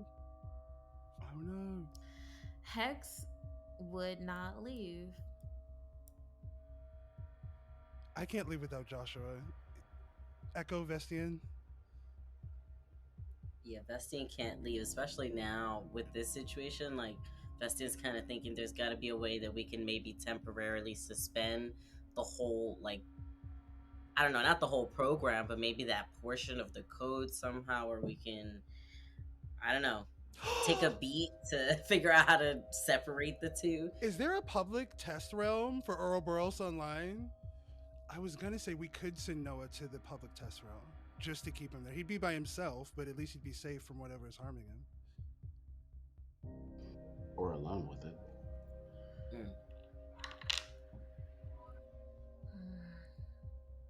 Guys, we don't have a lot of time here. What are we gonna do? We don't. Could I don't know, like create something to strengthen Noah's original self, like his original programming? I have like this amulet. It seems to be like still faintly lit. Can I like strengthen it somehow? Hex has like the ability to change her looks, right? Yeah, then So like something roleplay-wise, like clothes or something. Yeah. What I'm wondering, what if a good way to pull at the original Noah would be, oh no, you lost that memory. I was gonna say you could dress up like you did in the treehouse to try to like re-ground him. Yeah. Sorry, We have I given him shouldn't some be so. good I ass shouldn't be so memories. happy at this. I shouldn't be so happy at that. I'm gonna say I'll let the you have your bracelet W, is you ate starting that. to extend. We got to make a choice now. Do I shoot Noah with this or not, gang? Data drain, yeah, I think that's our best bet right now, is to see if we can like get him to shut down a little bit somehow. Just At least reset. I don't know. Yeah. Or reset. Yeah. Yeah, cause like I don't know if I can create an add-on with Fool's Prep for Wraith's device to, you know how you run the scan and it's like, oh, we found 17 like bugs or whatever.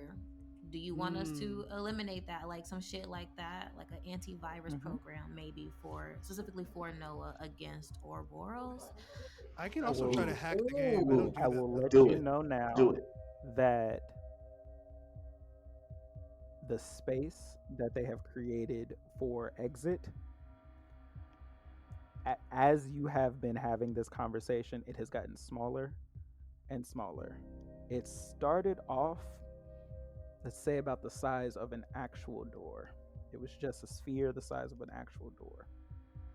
It is now down to the size of a basketball. Fuck. Isn't going nowhere. Ooh, Y'all Hex got kind of choices? wants to push Addie through. I'm not gonna lie. Have choices. Oh my god. I think. The Fuck. hijinks. Okay. Wow. Honestly, I do think Hex would push Addie through. I think Hex thinks in this moment this is not a world for Atticus. And I know that Wraith is going to stay because he has a mission. I know that Vestion is going to stay because he feels like what is going on, what they're feeling, what is going on is fucked up, and they want to help Noah. But I think for Addie, they're like, I mean, you have a life that you can get back to. and you should. And this is not your thing. You know what I mean? So I think while we're like in this circle, like kind of almost like huddled together, and we're like furiously discussing things, and like we see this tear like getting smaller and smaller and smaller. Hex like looks at it and then like does a double take, like quickly like glances at Atticus, like glances at it, and their fingers are like, fuck, what should I do? What should I do? What should I do? And I think they will try to push Addy through the hole so he can get out. And I'm in a data drain at the same time. I want both of these things to happen like simultaneously. Okay. I want to also try to do something simultaneously if it's allowed. Yes. So All of y'all have a Hail Mary. Go Because for there's it. a lot that's going on. But that Yeah, is there what is. the program was. So Vestion still has that mysterious ways spell, and you said they can kind of create the spell. So I'm wondering if they can create some kind of imprisonment spell where they can kind of imprison this program in one kind of separate section, so that while Wraith is doing the data drain, if it does work, then at least we'll have it kind of hidden away while we figure out how to like separate the data from Noah. That's I awesome. love this. That's fucking awesome.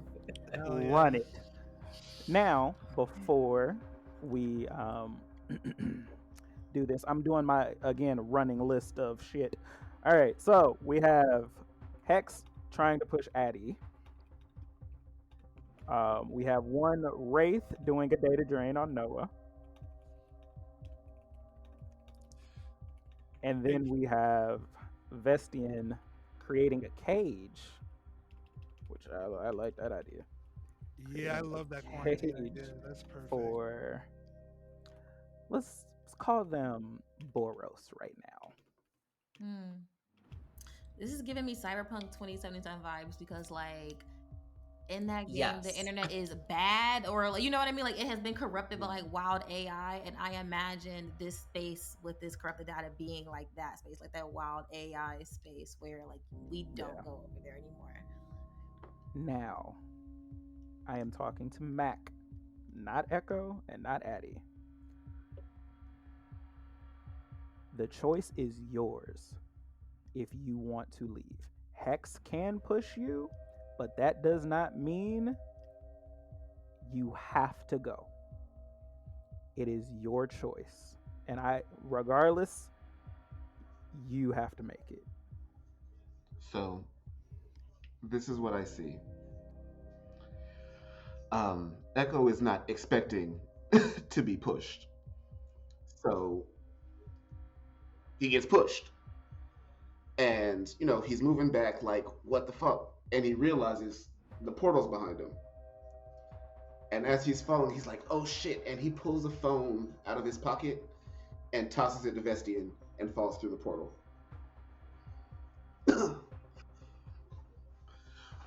Atticus has a henchman who is skilled in coding. No fucking way. I Use him. love that. Oh, now we got a man on the outside though. So Okay. And Vestion caught that phone, by the way, real quick. Like swooped in with it. Hex looks apologetic as hell, and I think they even mouth like "I'm sorry" before Addy fully falls through. Oof, so beautiful. All right.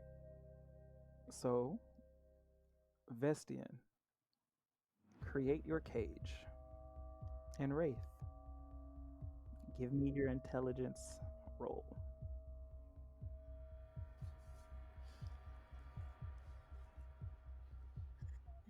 Nigga, you had a henchman the whole time? He just Not the whole time. He just got Okay, it. I was just gonna. That's crazy. That's a hell of a wild card. The Quite fuck? literally. Got it today. Oh my god, that makes my horns. That was wild. That's so fucking cool.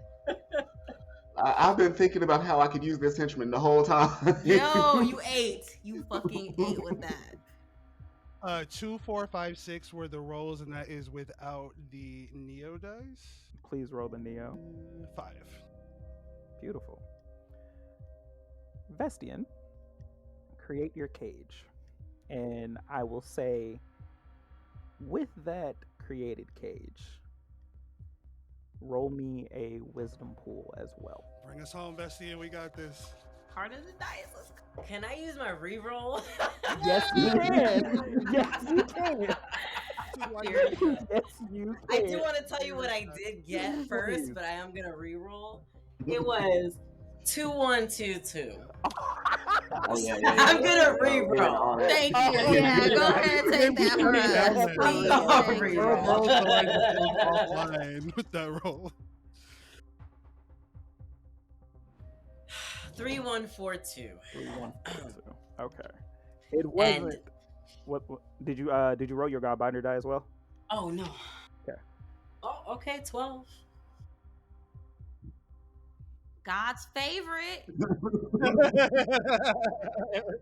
Because as you begin to craft this spell, your first time crafting a spell on your own, it falters ever so slightly. And I think the reason it falters is because you see Addie get pushed and you're kind of taken out of sorts as you see them redigitize and log out. As you're crafting this spell, a surge of energy pulses from you and into it, and this cage, this magical cage, latches on to this portion of Noah. Now, back to this data drain. As you are pulling and rewriting these threads, you are able to see a portion of this creature's, this entity's, this program's ideas of a memory. And you are hit with a flash of war, of the world itself, of people fighting over this thing. And as you keep pulling on this data, keep pulling and keep pulling, you go back to the very first thought of this program. I want to be free. And you pull this data into this cage and off of Noah. It coalesces and closes in and on itself. As this data has been taken outside of Noah, he stands there and sort of wavers for a second, and he begins to walk towards you all. And he looks weary. He looks tired, like he was also fighting. And what he does is he falls into all of your arms. Exhausted, very tired.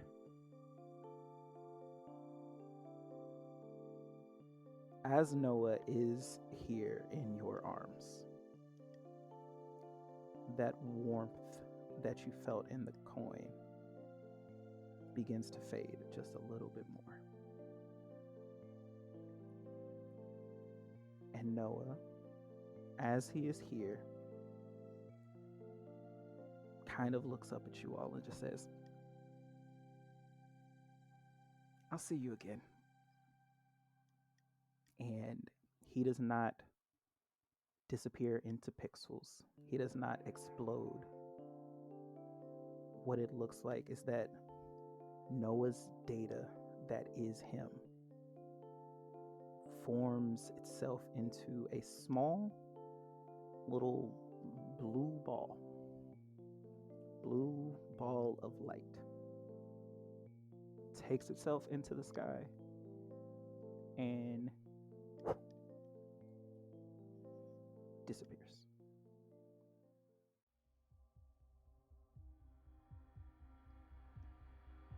On the outside, Addie, your eyes begin to twitch and you hear the sounds of beeping around you. And as you open your eyes, you hear, one of them woke up, one's awake, and all of these doctors begin to run into the room. What happened? What changed? How did this happen? And as they all are like swarming around you and trying to figure out what is happening, they begin to take off the visor that has been over your eyes. And you begin to blink and see what is actually around you. And you hear a voice and they said, "Move out the way, move!" And before you, as we close out our first season, is Oscar Sinclair, Noah's father. Thank you for listening to World Replica, a RPG actual play produced by BaddieBards. Leave us a comment, rate us, and toss a coin in our Ko-fi. See you next time, players. Logging off.